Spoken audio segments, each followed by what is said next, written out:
I'm here to show you everything you need to know about building and designing with panels. But before that, everything you need to know about expanded PVC panel, like this. And before that, everything you need to know about expanded PVC panel that is 6 millimeters in thickness. 6 millimeters is the best. Globally, I think the most common thickness for this is 6 millimeters, and you will have an advantage by choosing that. Why would you choose 6 millimeters or 1/4 inch? It's because if you also work with wood, then you may want to use this as a panel, and the screws that are suitable for panels, those come in lengths, such as this lath screw, lengths that are appropriate to secure panels at a 1/4 inch thickness. It's because if you work with aluminum extrusions, then you'll wind up with fasteners that are appropriate to secure a panel of 6 millimeter thickness. It's because if you follow my content, then you're also learning about circuits. And if you learn about circuits, you'll want to mount your circuits somewhere. And a beautiful way to mount your circuits are these heat set inserts. And when you get the most common heat set inserts, those inserts need about 6 millimeters to sink in all the way. If you choose something thinner, then these fasteners won't fit in without protruding. And if you choose something thicker, then the cost goes up very rapidly. Congratulations, you just learned to make a circuit mounting panel that's nicer than most college seniors in engineering will do.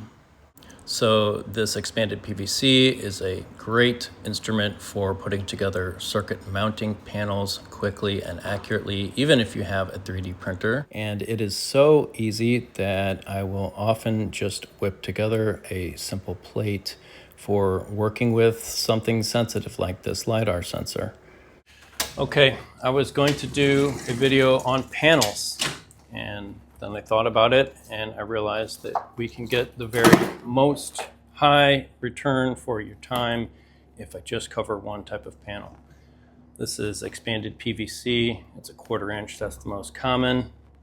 Where have I used it recently? I used it to make these covers that keep the dust out of these inventory bins, and they also keep water and splashes, and they can be wiped down and easily cut to shape. You can use it as a structure. These receptacles are built out of the expanded PVC with there are no rods or rails holding it. It's just the PVC themselves and super glue that are dimensionally nice enough to fit where I need them. When there's no 3D printer available, like this is a 3D printed panel that's going to close against the PVC, then they can be cut out and actually glued for water tightness, air tightness against other PVC and polymers. I will frequently cut a piece and just use it to build a shim or a spacer. In this case, I took a big chunk and stuck it against this metal box so it can lay flat, and the sides are now vertical instead of resting on that lip. So shims and spacers, it's cheap enough that you can take a scrap of it and do that. I have used it to replace these floppy plastic panels. In some cases where I need the rigidity, this is polyethylene store-bought dividers for a bin. And many instances like that, you need more rigidity, and so you can get this thing that holds its shape much better. It's easy enough to shape the ends so it fits into a different thickness of a groove, etc. It is the only rigid panel I've encountered that can be cut with a knife, with a silent, non-moving tool, and still achieve accuracy. It comes with this layer on the back, and actually on both sides, and it comes in large sheets like this one. So that's 2 foot by 4 foot, and that's the most common size that you'll buy this stuff. I believe that expanded PVC is probably the absolute most useful construction material that does not also have an industry backing it, a full-scale worldwide construction industry. So when you're choosing materials between plywood, there's a whole construction industry backing that. And that means that there are a number of instructions. Its availability is found in hardware stores. There are industry leaders that offer lots of white papers where you can read really specific reliable methods to use the stuff, and the accessories are easy to find. So all of these other top building panels, MDF in building, plate steel found in fab shops, plate and aluminum found in mills. And by the way, I'm talking 50 years, these ones have been established. So they have the industry and they have the longevity. That's one of the reasons why I didn't talk about PVC before, but it's continuing to grow in popularity. It's already used worldwide. It's already used in a dozen different industries rather than one specific key industry. You go to construction foam, like insulating foam, that's used from building formula cars but the industry backing it is this construction of homes, fiberglass, building boats, etc., tile, and that's for the flooring industry. All of these worldwide, including expanded PVC, but this is the only one. If you go on YouTube and say, show me an intro to this material, there's no good overall industry video to tell you how it's used, what it's for, where it comes from, how to work with it. So this is probably going to be important because I believe it's here to stay. I believe that the sizes and the distributors and the things that you can find on it now will continue while more of them grow. I'm saying there's a trend where if an industry is backing up a material, then it's much easier to find abundant information online that serves the individual engineers and the makers and the open source people developing stuff. And so this drives a priority for me to cover this material that as opposed to the others, because it's extremely useful, but it's underserved with a knowledge base. It's kind of special when a newer material outperforms, is the very best solution compared with all of those old traditional materials. And so I'll tell you in which way this selection of material was the best for this. It's a repeatable construction with a repeatable level of precision, just like plywood, but unlike plywood and MDF, this one is waterproof, and so splashes and spills will not disturb it. And then if I consider all of the other waterproof materials that I could use for this, they're less suitable. Fiberglass, too much effort. Construction foam, not strong enough. Plate, aluminum, and steel, too much effort. Tile, too heavy, etc. And so it really is best in class for a lot of things. Imagine if you have one of these carts and you want a cover for one of these bins, and you want it to go like that so you can get access to the stuff easily. You make it out of wood, it's not waterproof. You make it out of foam and it stands up too high to fit them all here. Use polyethylene. And then it's going to sag when you put 20 pounds of screws on top of it. Use acrylic. Now you can't find the screw that you put on top of it.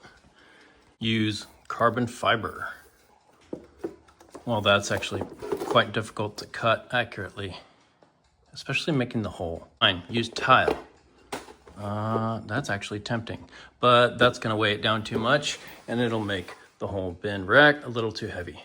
This stuff can accept a screw without any pre-drilling, just with the hand force.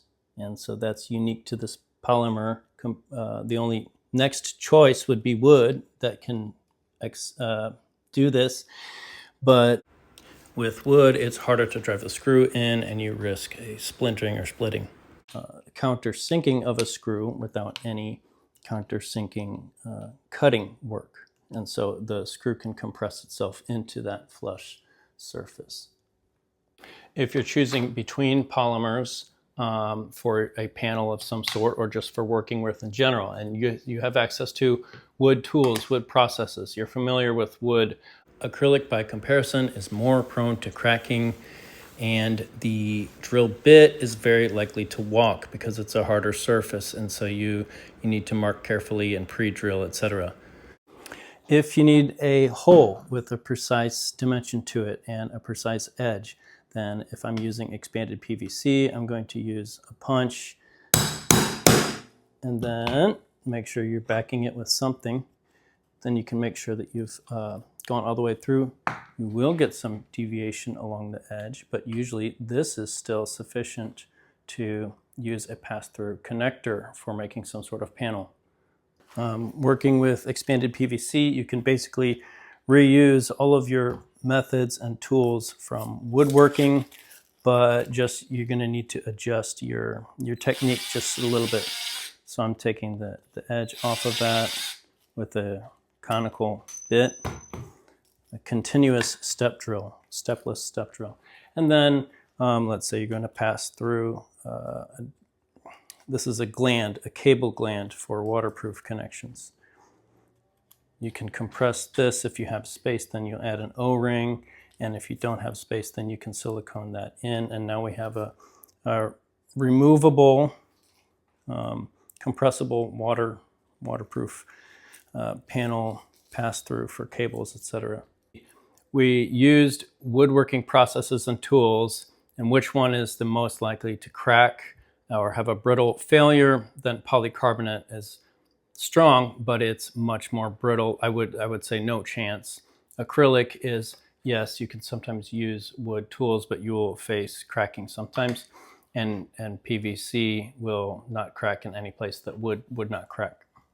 So I was able to drill this. When I drill acrylic, I'm just very slow and cautious, but I expect it's going to crack if we try to use this punch on it. Oh, yeah, should have been using safety glasses. So this one gives you a lot of advantages as far as fabricating based on that. When it comes to cutting, I think the EPVC is the most similar to wood, using basic saws. The acrylics and others, they tend to generate heat, and then you get these, especially using power tools, you get these little filaments of partly melted, and if I go with a jigsaw, then this becomes a big ball of wet melted plastic. And so you see these chips, they actually held together. The faster I go or the deeper I go with this saw, then the heat generates very quickly. So I basically couldn't go any faster than that.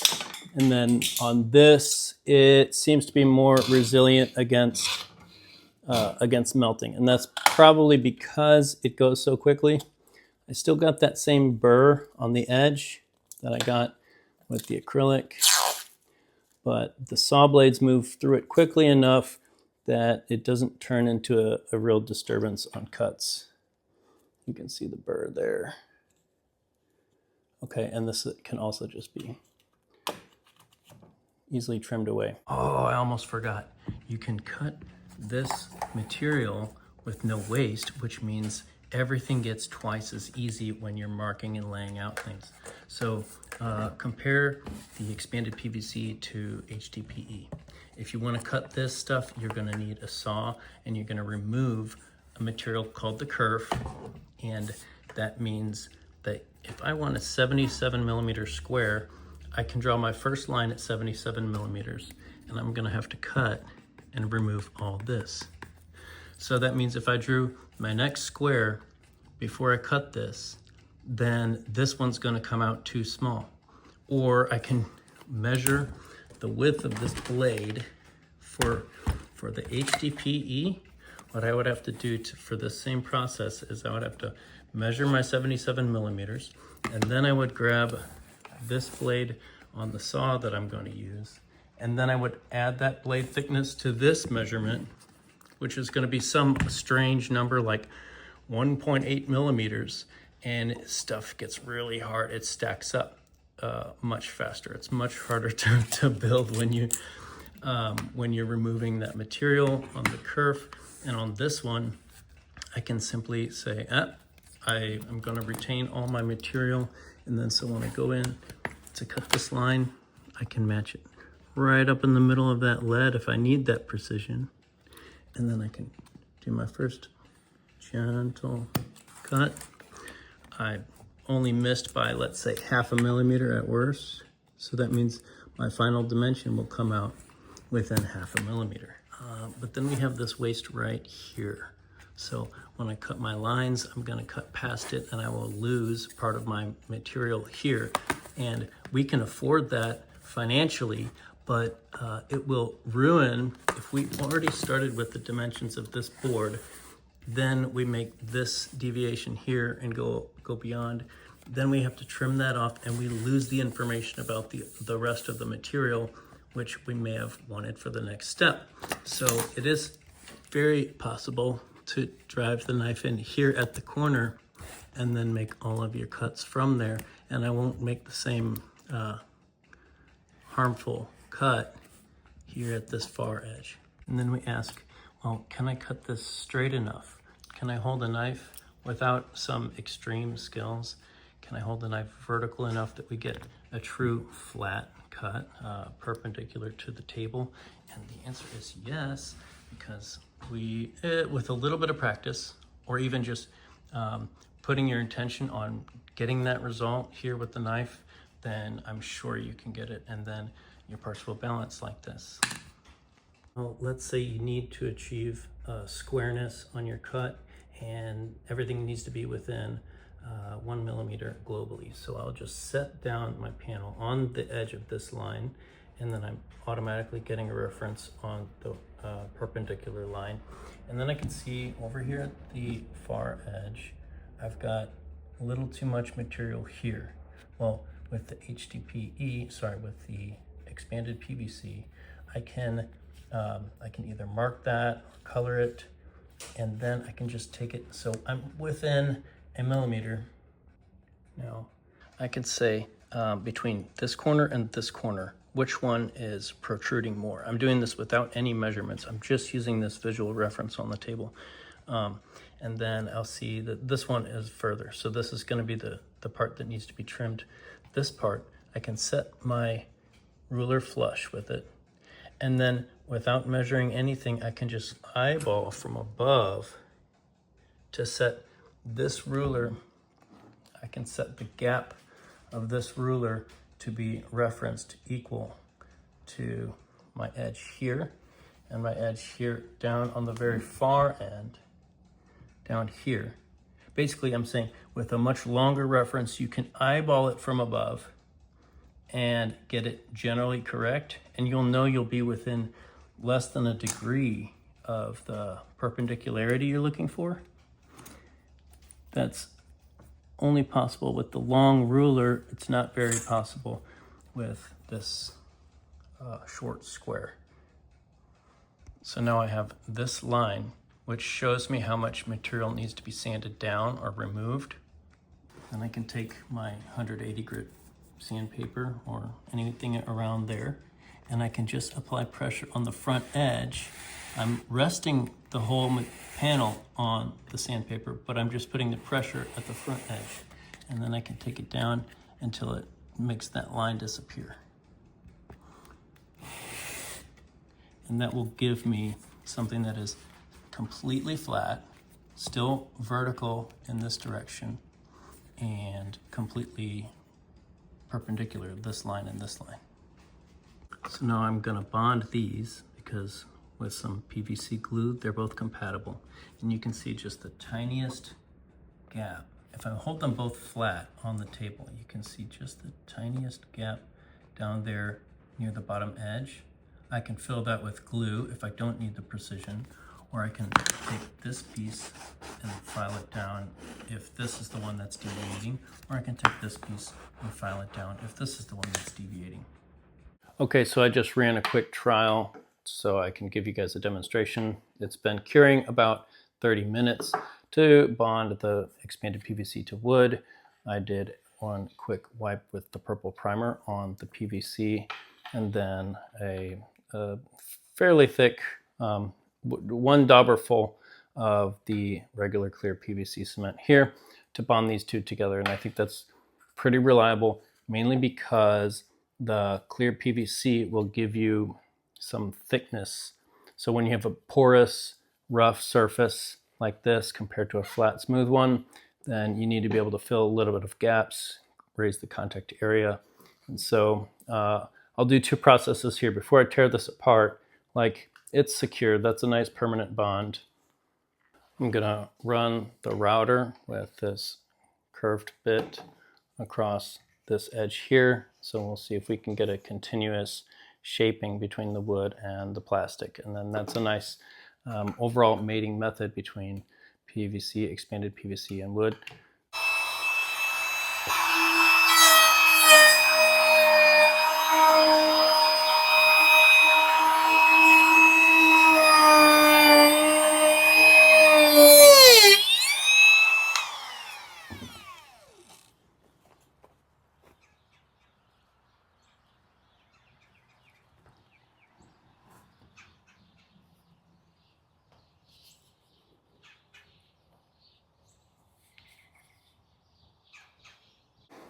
Okay, so you can see one little region where it was inconsistent and we left some of the PVC still showing. And that is just due to the edges not meeting up all the way. You can easily countermeasure that by when you glue it, and you're gonna hang this over just a little further. But now we have a continuous, nice curve. If it gets painted or wrapped with other coloring methods, then we can have a consistent product. You will notice that I didn't actually wind up cutting the wood at all with this particular bit. This is one of the larger radius, the radii that come in the pack of those rotary bits. But I would use the exact same feeds and speeds to cut the wood as I did with this plastic. I don't change any settings or the way I handle this. And so that's very wonderful. And I can basically just treat it like wood when it comes to routing. Of course, this gouge only happens when the bearing, it has no more surface to roll off of. This is just a sample piece, and so if I wanted it nice, then I would cut those flush first. You could easily run a knife along here and cut them flush if it's oversized. If you're going to work with expanded PVC, then you have to choose a thickness. And my advice is to choose a standard thickness to sort of inventory in your space, and then make your designs around that size as a standard. One reason is because when the manufacturers distribute this, there will be one sheet thickness that is much more common than all the others. I believe it is this one. It is near to 1/4 inch, and it seems to have some relationship of falling in the range of all of these other construction panel materials that are found at the store and in other industries. And so this one, it's been years since I ordered it, but it's coming out to 5.2 millimeters. And I believe this one, it received the name nominal as in a range, 1/4 inch thickness. You will not find, I don't think you'll find this, and also 6.35 millimeters, which is 1/4 inch. Okay, so when you do that, now your other fasteners and your other processes that are designed and built for other materials that you might have in your lab are going to be suitable to use for this as well. I do think they call this one 1/4 inch, and this one comes out to like 4.5 millimeters. So they're all just a little bit below 1/4 inch. Why would they do that? There's several possible reasons. I'm not totally sure one concrete reason, but basically you may be familiar with these shiny gloss covered MDF boards. They come in that same thickness as do the pegboard types, white and the brown ones, and just many other materials. So when you go to look for fasteners, for example, the fastener type that's good for panels is the fastener that has a broad head on it. And so the common length to find for this kind of lath screw is what they're calling this one.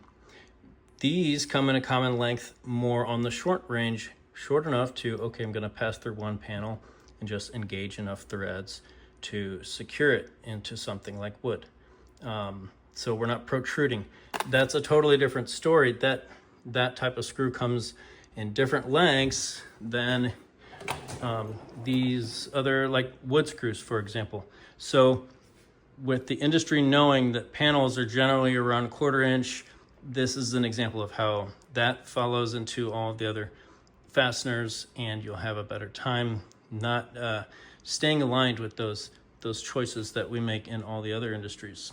So for example, if I needed to construct something with this on the top and I need to eliminate that flexibility, I wouldn't purchase a different thickness of this material. I would simply grab some long beams. I could chop steel din rail and bolt it in or rivet it on, or I can use the ordinary wood and I can bond those. And so that gives us our rigidity that we need without adding more material, without making designs having too many different thicknesses of parts. It keeps our CAD models simple, keeps our processes simple, and your purchase orders, there's a cascade of simplifying when you just choose 1/4 inch thickness. Okay, here are two more examples. Since I chose this near 1/4 inch, then I have a material that can fit inside of my 2020 extrusions, pretty much any variety of those, and 30/30 with some gap. And you have these various borders that are sold in the hardware stores for materials like this to put to cover up your clean edge. Then that will actually fit in there, and I believe this white stuff is PVC as well, and so it's going to bond with the same adhesives. Sorry, trying to film and fit this in at the same time. Keep in mind, the reason that these exist, they're a little bit fussy and cheap and whatever, but that allows you to make deviating cuts, just like a construction worker just blazing through his cuts with a circular saw, and a small deviation can be concealed by this stuff. And so there are many supplies, you might think you don't need them, and then if you learn the construction, the methods of the trade, then it's like, wow, this gets easier and easier. I'm pretty sure this is going to work just as well as the wood. We're doing the expanded PVC to ABS, and that gets us in total a bunch of combinations so that this material can be fully integrated anywhere we need. We can print brackets in between two materials. I'll go on about that more in documentation. For right now, I'm just going to compress these enough to squeeze out the excess. Okay, and then I'll tear these apart in half an hour and show the result. Keep in mind to pay attention to porosity. So when I've switched from wood over to ABS, this ABS part that I'm bonding to the PVC is nearly non-porous. Much less air can get through to the joint where the glue needs to cure. And so this is a somewhat narrow bond region, I don't know, 2 centimeters. But if I were to take 2 full wide plates of this PVC panel and glue them together, let's say as big as my palm, it could be days before the glue actually cures. And so there's basically 2 good ways. You need air to be able to pass through one of the materials and get to that bond for this type of glue, or you need to have narrow enough contact spots so air can pass intermittently from the edges. Here's another place in the home construction where expanded PVC is taking place. These are slats that come from window blinds, and probably in the last decade, these types of blinds, this material is showing up for 30% of all the blinds in those stores. It's really, it is at the economy side of the spectrum as far as selections, but it's multiple places. These window blinds, as well as trim and borders, are all being made of the same material. And so as the adhesives come out to work with these for construction people, those have to be easy, they have to be abundant, they have to be solutions that construction people are going to tolerate. So then we get that adhesive and we get compatibility at a good scale for all these different things.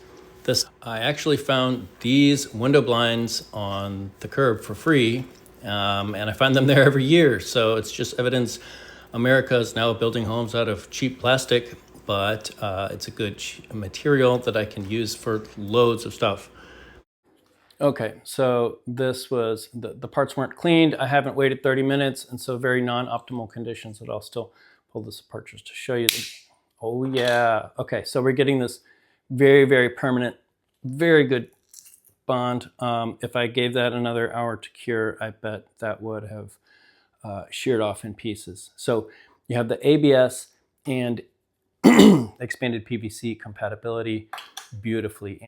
Okay, so last year or before, I ran a bunch of trials. I found one construction adhesive that was locally available, broadly distributed, and it worked great for expanded PVC. And it may have been this one, so my records are not good enough. We have to do a little bit more of trials. But once we have that one, we have low cost, high reliability, kind of a universal starting point to say, okay, we have a surefire bond between the PVC and wood, between the PVC and painted steel or MDF, and to our aluminum and each of our basic materials. So today I just went out and bought some more of this one. I put together a few samples and I will figure out it. Usually the results are go, no go. And if this is the one that works, these need 24 hours. I don't want to wait for that to make this video. But then we'll have instant set with CA glue for fine work and smooth flat surfaces. We'll have some gap filling using the PVC glue, and then we'll have major gap filling with the construction adhesive. All three options for all three applications. Yeah, so if I spend all my time testing glues, that's very, very costly use of research time. So it's got to have a payoff. And I want this lab, the methods, the supplies to be universal selection so that if we figure out we can do a certain thing a certain way, then that can be repeated globally. And here's how we make value out of my choices. So if I validate something that's a little bit vague, this is a proprietary glue formula, etc. I don't know enough about it to say this is a global type of adhesive or this is in a family that you can identify in India.